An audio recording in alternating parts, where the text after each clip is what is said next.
tiens, merci à tous les participants. Nous allons donc poursuivre, après que le FLIC a remis ses propositions à Marine Le Pen, avec les travaux du collectif Mer et Francophonie, puisque à côté de la culture, évidemment, notre espace maritime trop peu connu, 11 millions de kilomètres carrés, le deuxième du monde, et cette richesse incroyable qui est partie prenante, qui est complètement au cœur de notre culture et qui s'appelle le français, la langue française, et par extension la francophonie. La mer et la francophonie sont deux vecteurs très importants de l'influence française. La première table ronde réunira d'abord évidemment Gwenaëlle Blanchot, secrétaire général du collectif Mer et Francophonie, et Alex Frédéric Sel, qui en est le trésorier. Il travaille sous la direction de Lou Vialet, qui est le président du collectif. Et nous sommes très heureux d'accueillir Stéphane Ngoran, qui dirige le cabinet du président de l'AIRD, c'est-à-dire l'Alliance ivoirienne pour la République et la démocratie.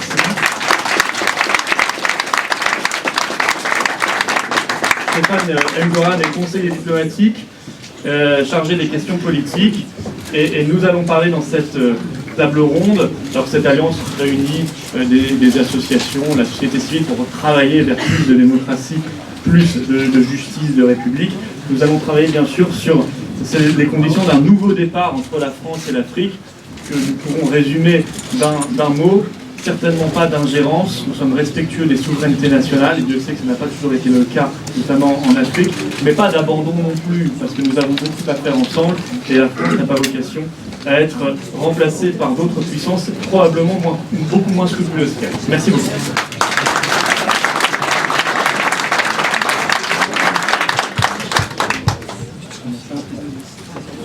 Si, c'est bon ? Parfait. Donc, le collectif Mer et Francophonie, c'est une aventure qui a commencé depuis, officiellement en tout cas depuis plus d'un an maintenant. Nous avons été lancés, vous y étiez, en juin 2015, et vous avez dit d'ailleurs fort justement que c'était un chantier où tout restait encore à faire. Eh bien, Madame la Présidente, nous avons fait. Et je suis d'ailleurs particulièrement honoré d'accueillir ici M. Stéphane Ngoran. Je tiens à préciser qu'il est venu pour vous voir, vous, les cadres, il est venu spécialement d'Abidjan. Il a fait quand même le trajet.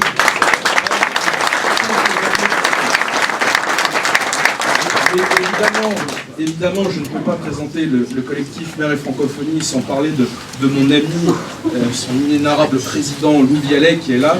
Ça fait maintenant à peu près, oui, ça va bientôt faire 2 ans et demi, que nous bourlinguons à votre service pour développer un peu ces idéaux de la très grande France. Je pense qu'il mérite des applaudissements parce qu'il se décline. Cela a été rappelé par monsieur le vice-président Philippot. Stéphane Ngoran est donc le conseiller diplomatique de l'AIRD, un parti politique ivoirien qui œuvre, comme vous, pour le rassemblement de son peuple. Et il voudrait, au nom de son parti, vous faire une communication, et je suis vraiment très content de lui céder la parole pour qu'il puisse vous dire cette communication de son parti. À toi, Stéphane.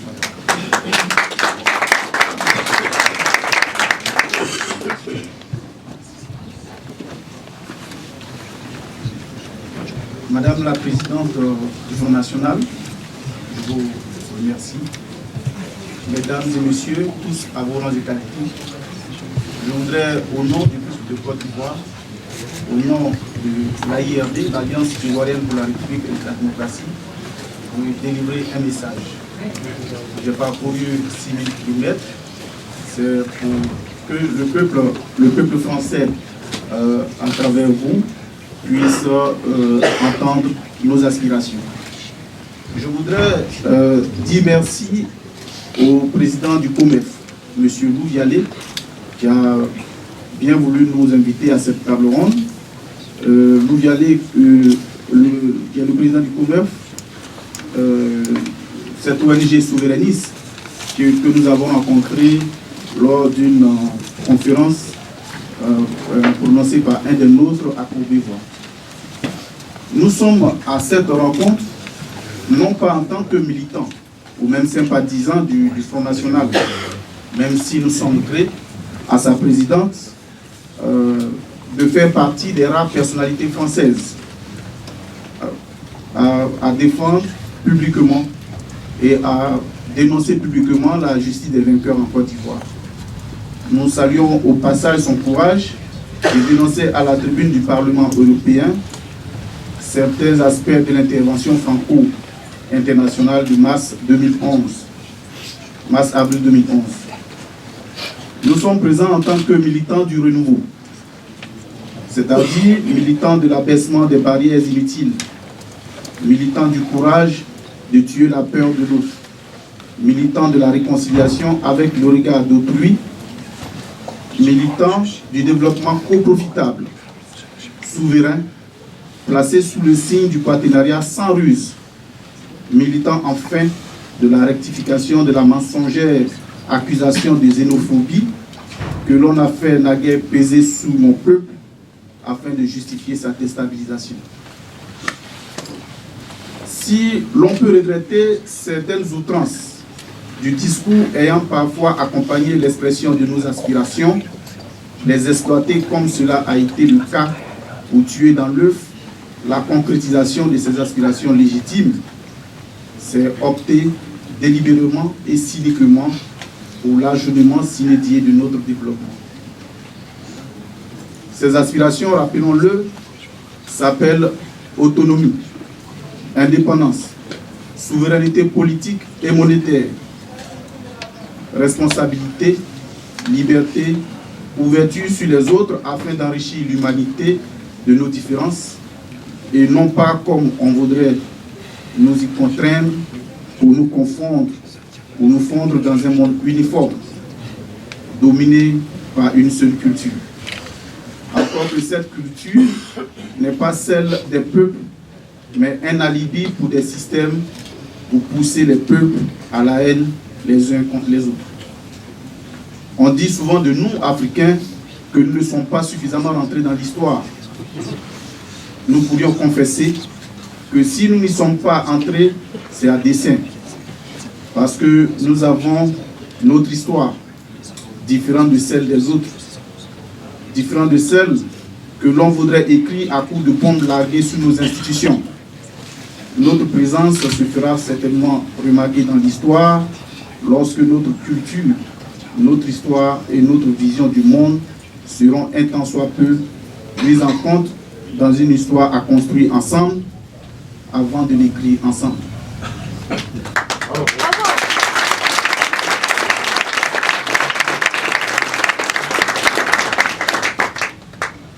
L'histoire des siècles d'esclavage nous a certes laissé des traces. Mais nous ne voulons pas en faire notre héritage. Sinon en tirer de décisives leçons de courage pour nous projeter dans l'avenir et refuser ainsi les accords UE-ACP par exemple. Oui. Des biaisées qui servent aussi mal nos intérêts que le fil esclavage.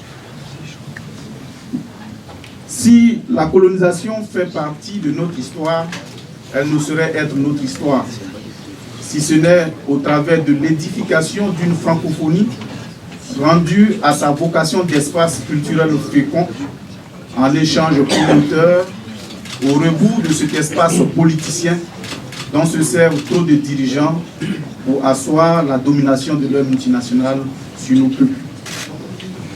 Pour redevenir l'objet d'une fierté partagée, le français et la culture qu'il véhicule doit emprunter le chemin du brassage, de la tolérance et se détourner de la démagogie, d'un amour déclaratif sous-tendu par l'hypocrisie et la démagogie.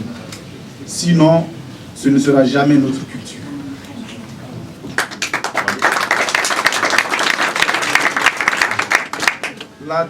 La démocratie dans l'espace francophone ne doit pas être le privilège des seuls pays du Nord,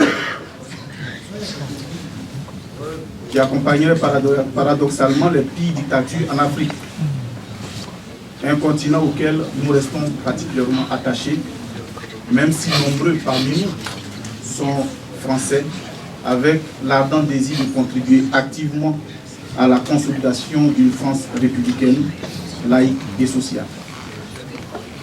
Sur la mondialisation, nous ne sommes guère opposés à la libéralisation des échanges. Mais quel intérêt à ces échanges s'il n'y a que l'uniformisation à échanger? Alors que nous défendons tous, Français et Africains, les libertés collectives et individuelles. Où est la liberté si le mariage pour tous ou l'homosexualité doivent s'imposer à nous au point de devenir une conditionnalité de l'aide au développement? De telles libertés ne sont pas à imposer, mais à choisir ou à ne pas choisir. Et pour l'instant, elles ne sont pas notre priorité. À côté des défis de notre démocratie, de refus de changement de constitution pour asseoir des monarchies républicaines, comme le dénonce heureusement une partie de la presse française. Au demeurant, si personne ne se plaint de nous savoir marrons, tandis que les autres sont blancs ou jaunes, pourquoi ne pas accepter que nous ne soyons pas pratiquants de ces libertés? Tous ceux qui partagent ces valeurs sans se contenter de les professer, à la veille d'une élection ou lors d'une visite intéressée, sont nos amis. Notre aspiration à la souveraineté nous impose de respecter le choix des autres. C'est donc pour cela que nous n'avons pas à juger les millions de Français qui porteront leur choix sur X ou Y. Nous tenons simplement à susciter auprès des potentiels décideurs de demain à l'intérêt de la teneur de nos aspirations. Quant aux circonstances de leur future désignation, fondant en droit la légitimité de leur pouvoir, elle reste du seul ressort et de la responsabilité des Françaises et des Français.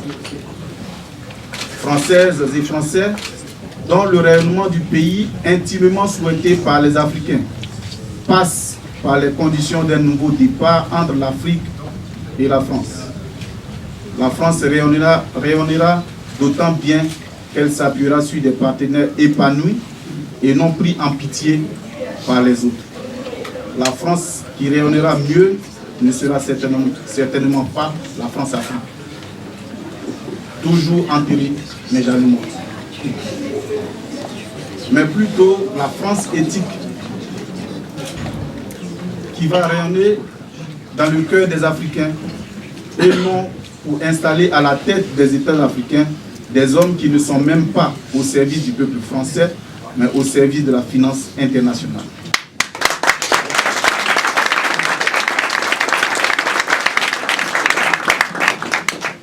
Le rayonnement de la France ne saurait être porté par les matières premières africaines sans y associer les Africains exclus du développement.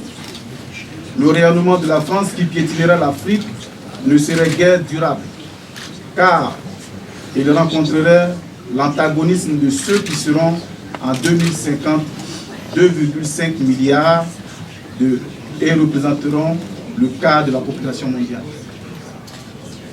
Du long de la côte atlantique au sud du Sahel, la colère est juste contenue. Ceux qui donnent la lettre amicale sont ceux qui aiment réellement la France. Donc, cette France, dont le peuple est si proche de nous, partage avec les peuples africains les préoccupations sur l'avenir de l'agriculture paysanne respectueuse de l'environnement et facteur de lutte contre le dérèglement climatique. Sur la coopération monétaire qui s'assimile de plus en plus à une servitude monétaire, tant elle est riche en incohérences et qui ne peut faire l'économie d'un vrai débat entre partenaires. Sur le commerce équitable, garant d'une agriculture durable et diversifiée. Sur l'épineuse question de l'aide au développement qui fait dépendre l'Afrique des intentions des autres, alors que l'investissement dans le développement, à ne pas confondre avec la simple exploitation des secteurs stratégiques, dont l'eau, l'électricité. Sur toutes ces questions, des solutions originales existent. Paradoxalement, les réponses actuelles n'en sont pas, si ce n'est de perpétuer l'hégémonie des multinationales. Elles ne sont que la reproduction des erreurs de l'Europe sur l'environnement et les modes de production très ravageurs. Lorsque toutes ces questions seront adressées avec courage, sérénité et cohérence, il est à parier que la crise migratoire et la fuite des cerveaux et des forces vives d'Afrique ne seront que de vieux souvenirs. Nous sommes conscients que nous avons notre part de responsabilité et notre rôle à jouer. Nous vous remercions de votre bien aimable attention.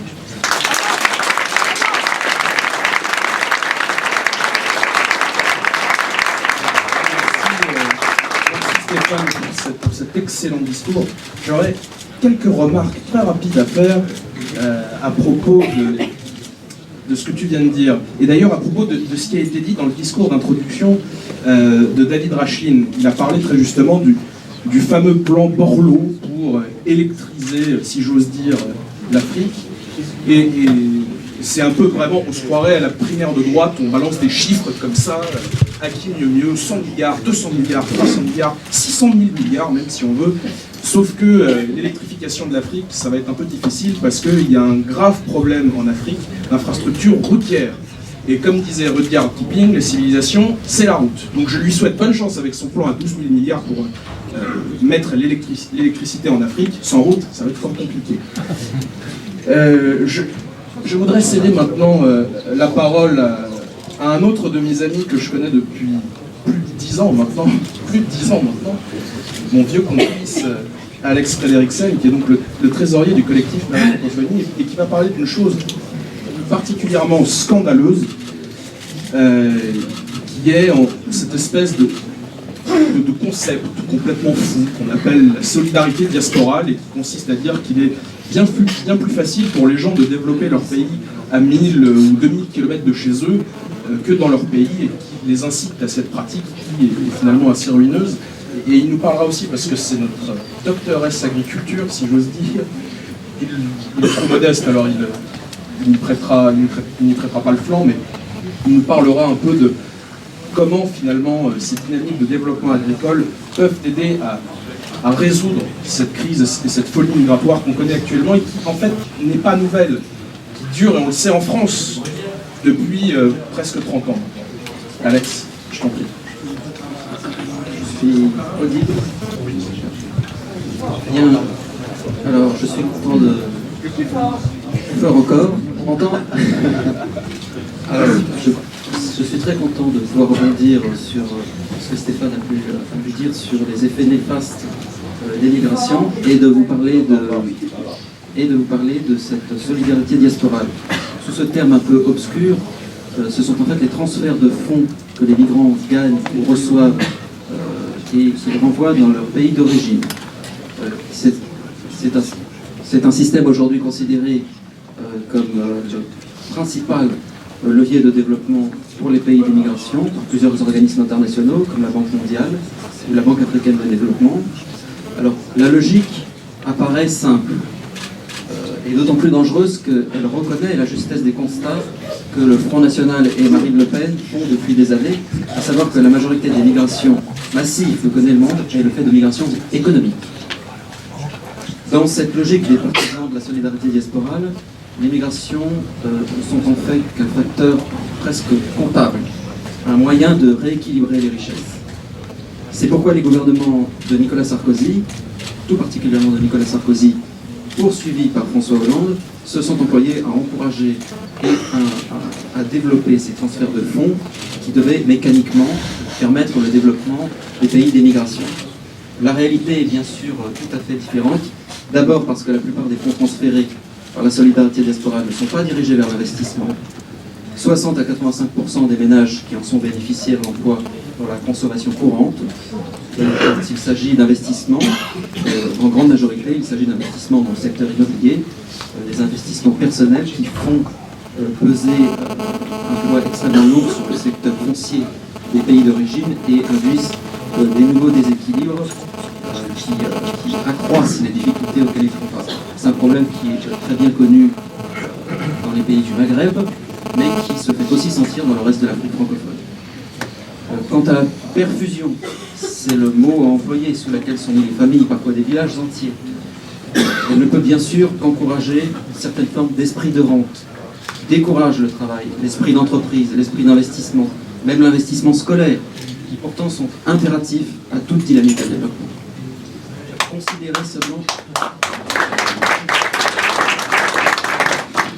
Considérez seulement ce chiffre édifiant. Dans certains cas, les transferts de fonds de la solidarité diasporale représentent plus de 20% des PIB des pays destinataires. Ce sont là les chiffres du ministère des Affaires étrangères français. Dans les Comores, c'est ainsi 24% du PIB qui repose sur cette manne diasporale, un quart du PIB.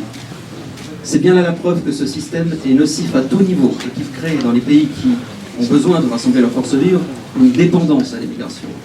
C'est un système fatal au développement, qui encourage la fuite des travailleurs, des cerveaux et perpétue ce que Thomas Sankara, défunt président du Burkina Faso, appelait le réflexe du mendiant, c'est-à-dire la dépendance à l'aide étrangère et la torpeur des forces vives et, en bout de chaîne, l'entretien de la misère. Et bien sûr, le coût de ce système pervers n'est pas neutre pour la France, puisqu'il contribue, puisqu'il constitue une pompe aspirante incroyable de migration massive que nous subissons maintenant depuis des décennies, et qui pèse sur notre pays, ne serait-ce qu'économiquement. Ce sont ainsi au moins 10 milliards d'euros, probablement davantage, sur le pays chaque année. Des euros qui ne sont ni investis, ni dépensés en France. Il serait d'ailleurs intéressant qu'une étude se penche sur la part de PIB que nous perdons par ce biais, car vous savez que la circulation de la monnaie dans une économie est la condition de son fonctionnement. En l'absence d'une telle étude, considérons seulement que ces 10 milliards, un chiffre sous-évalué qui ne prenne en compte que les réseaux formels, ceux qui transitent par des organismes tels que MoneyGram, Western Union, pour les plus connus, la Poste aussi, qui est leur partenaire, ce chiffre sous-évalué représente déjà 0,5% du PIB de la France. À titre de comparaison, le trou de la sécurité sociale, le fameux trou de la sécurité, est de 15 milliards d'euros. 15 milliards d'euros pour le trou de la sécu, 10 milliards pour la solidarité diasporale. Vous le voyez, personne n'est gagnant dans cette stratégie du développement par la migration, qui finalement n'est qu'une forme d'exploitation des migrants, qui pour la plupart occupent des postes à faible qualification et souvent précaires, vivent dans la misère en France et entretiennent la misère dans leur pays d'origine.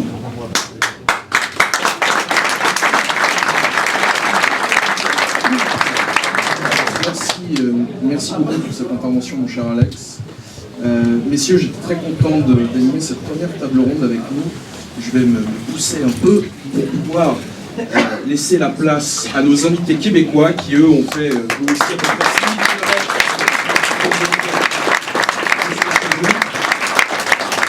km.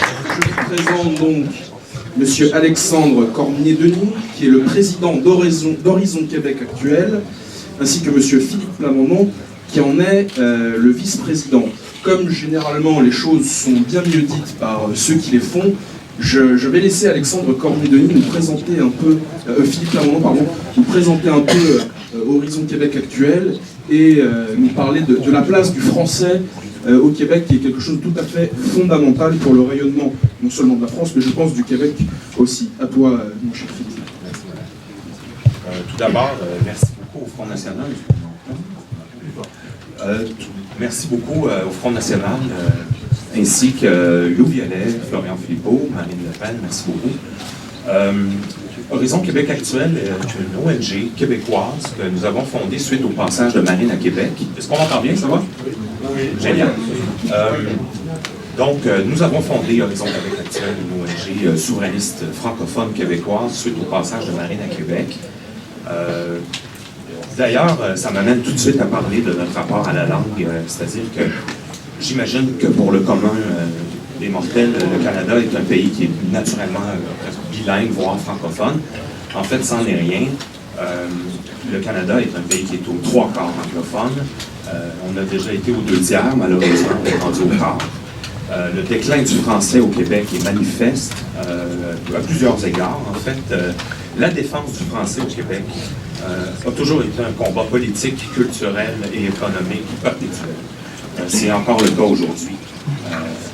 d'ailleurs, moi-même, Alexandre et moi étant nous-mêmes originaires, nos familles sont originaires de la province du Manitoba, qui a déjà été francophone, mais qui ne l'est plus.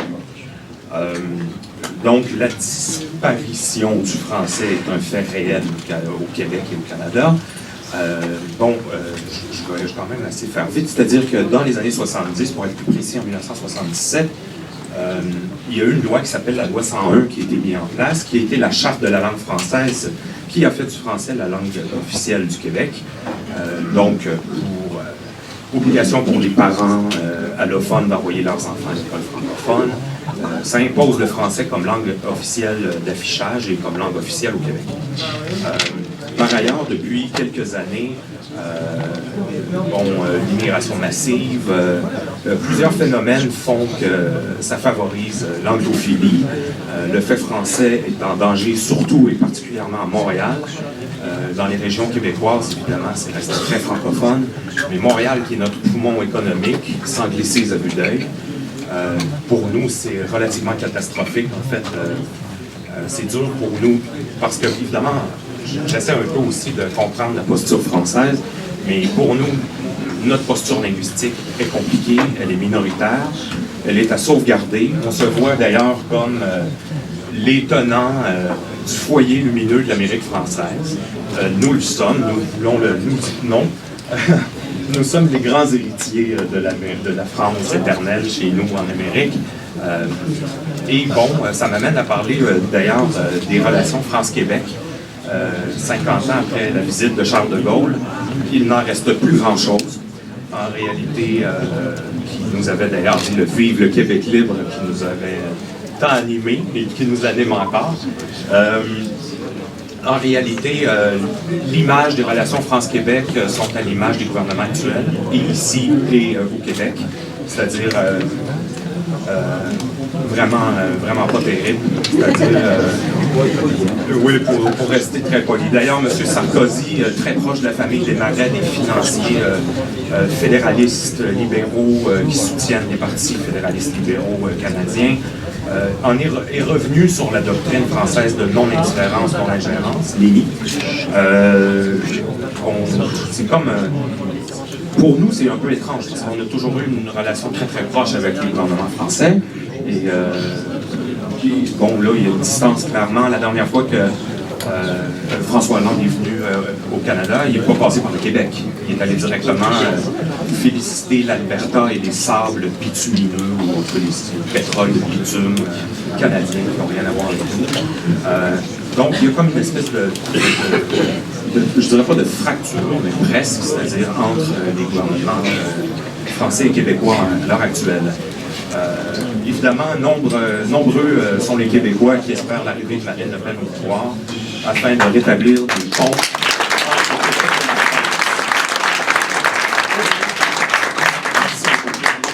Bon alors, oui, bonjour, on m'entend? Oui, bon, super, ah, parfait.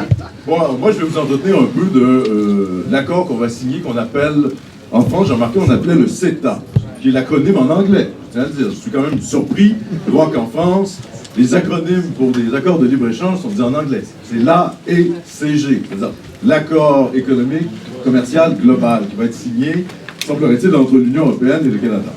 Alors nous, évidemment, au Québec, on connaît tout ça, parce que ça fait depuis maintenant 20 ans que le Canada a signé l'ALENA, l'accord de libre-échange nord-américain, qui est finalement un accord de libre-échange entre 3 pays, le Mexique, les États-Unis et le Canada, et nous en voyons les effets dévastateurs.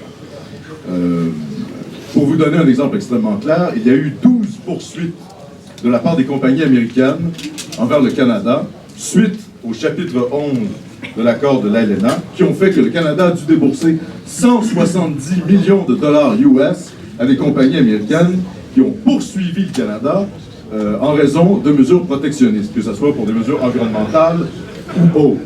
Le Mexique, lui, a dû débourser 200 millions de dollars US, à lui seul. On parle de chiffres, là, c'est simplement entre 1995 et 2005.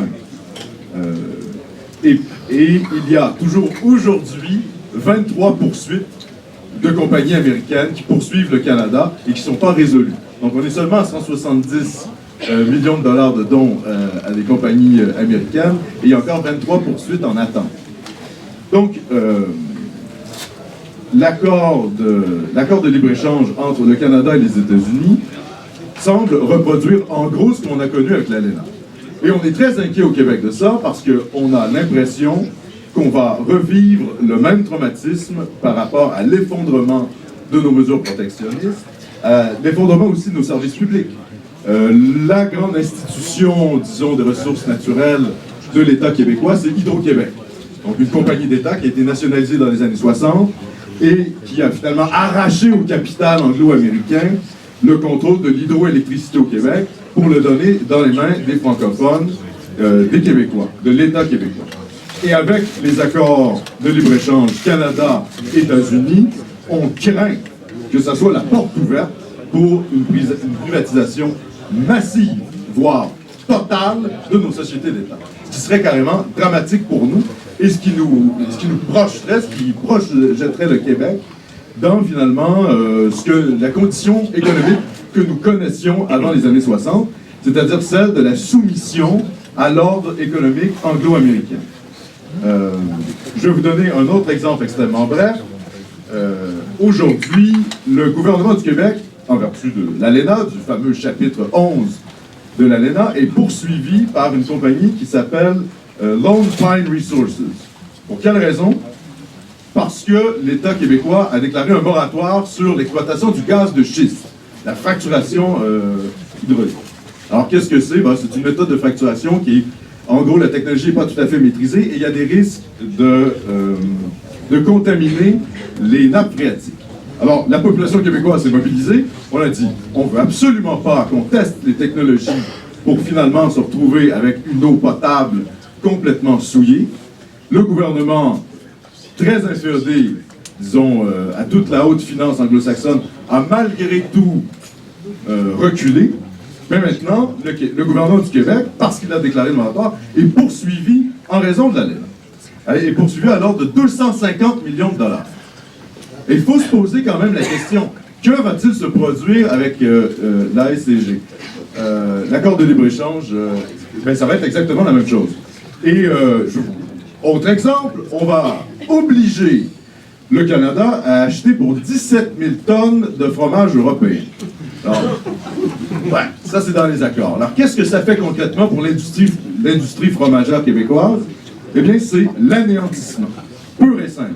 On a une industrie fromagère qui est en pleine expansion, et avec les accords qui vont être signés, et ce ne sera pas les petits producteurs européens là, qui vont faire de l'argent avec ça. Ça va être les grandes entreprises, ça va être finalement le fromage bon marché qui va être finalement diffusé chez nous, et les petits entrepreneurs vont complètement être déclassés.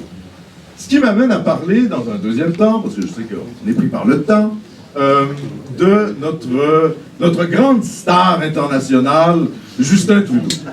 Alors, peut-être que vous en avez entendu parler. Justin Trudeau, il faut comprendre la perspective pour nous. Hein. Ce type était pratiquement inconnu il y a 2 ans. Et même quand on le voyait, on se disait, mon Dieu, mais il ne sera jamais élu, il est tellement ridicule.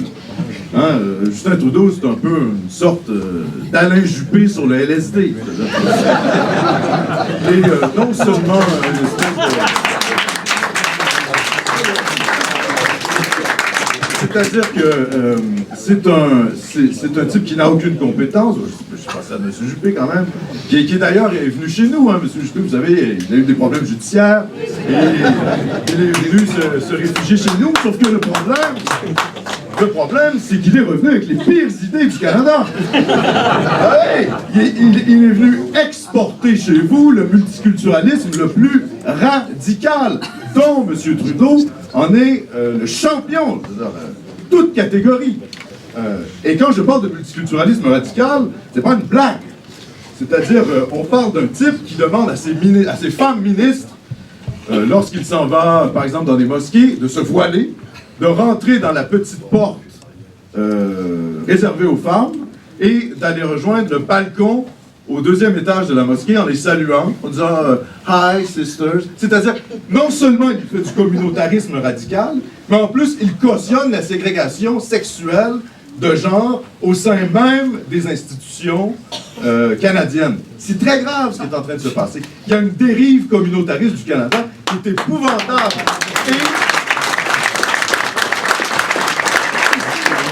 Et c'est un modèle qu'on veut exporter en France. Et nous, en tant que Québécois, cela fait 30 ans qu'on nous a imposé le multiculturalisme d'État à travers la Constitution de 1982, que le Québec n'a jamais signé. Je ne vous ferai pas l'histoire constitutionnelle du Canada, parce que de un, ça ne vous intéresse pas, et puis de deux, c'est très très très compliqué. Alors, je vais éviter ça. En gros, on nous a imposé une constitution que nous ne voulions pas, et dans cette constitution, on a fait du multiculturalisme l'idéologie identitaire officielle du Canada et de la Confédération. Eh bien, cette idéologie, elle fait en sorte, en autre chose, qu'on doit accepter par le gouvernement des juges de la Cour suprême, qui juge finalement la Constitution canadienne dans laquelle est inscrit le multiculturalisme, les pires dérives. Quand je parle des pires dérives, c'est par exemple le port de couteaux rituels à l'école, sanctionné par la Cour suprême. Hein? La Cour d'appel du Québec, je vais faire ça rapidement, la Cour d'appel du Québec avait débouté une famille de fondamentalistes sikhs qui voulaient que leur enfant aille à l'école avec le kirpan, une espèce de couteau rituel, voilà, de religion indienne. Alors, la Cour d'appel du Québec a dit non, écoutez, ça va, il peut déjà porter le turban, on est tolérant, on est chouette, mais là, le couteau, non, il y a une limite. Eh bien, la famille de fondamentalistes sikhs est allée en Cour suprême du Canada à contester la Cour d'appel du Québec, et elle a eu gain de cause. Et elle a eu gain de cause pourquoi? Parce que les juges ont jugé, le jugement des juges a été que la foi du garçon qui portait le kirpan était sincère. Et c'est au nom de la foi sincère de l'individu qu'on a accordé l'accommodement déraisonnable. Parce qu'il faut attendre aussi, quand vous entendez des politiciens français s'inspirer du cas du Canada et du multiculturalisme canadien, vous dire on va exporter le modèle des accommodements raisonnables qui fonctionne très bien au Canada. Je suis pas sûr que même les gens qui ont une sensibilité républicaine, et je suis sûr qu'il y en a beaucoup dans la salle, il y a probablement plein de gens qui ont une sensibilité de gauche dans la salle, il y a beaucoup de journalistes, alors forcément... Je suis pas sûr que les Français veulent réellement voir ce genre de pratique chez eux. Par exemple, se faire imposer le port du voile intégral, c'est-à-dire du niqab, au serment de citoyenneté. Tout ça a été jugé conforme par la Cour suprême du Canada. Est-ce que c'est vraiment ça que vous voulez comme modèle pour la France?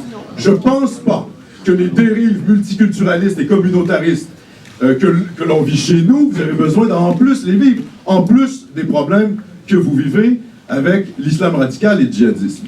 Donc, en conclusion,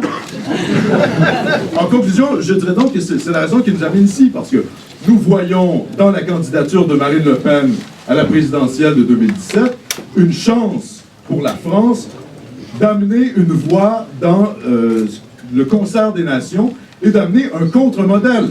Quand, par exemple, la France recule sur la laïcité, quand la France recule sur le fait français, quand la France recule sur toute la civilisation qu'elle porte depuis des décennies, c'est aussi nous, au Québec, qui en subissons les effets. C'est ça le réel. Quand, par exemple, on essaie d'avoir un débat sur la laïcité au Québec, et que l'on se fait dire, oui, mais regardez, même les Français veulent adopter le multiculturalisme, eh bien, nous-mêmes, au Québec, petite nation de 8 millions d'habitants, nous reculons. Et c'est pour ça que c'est important, je le dis aux gens qui ne voteraient pas pour Marine Le Pen, c'est important de le faire aux élections, parce que vous avez français, et vous l'oubliez, vous êtes une grande voix dans le concert des nations, et les gens vous écoutent, et nous vous écoutons de l'autre côté de l'Atlantique, et c'est pour ça que c'est important d'avoir un message clair.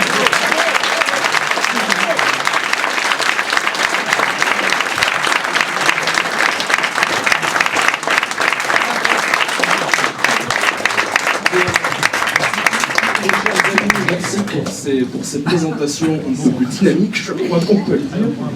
Et je vais maintenant céder la place, si j'ose dire, au maître de cérémonie, le président du COMEF, Lou Vialet, pour son discours.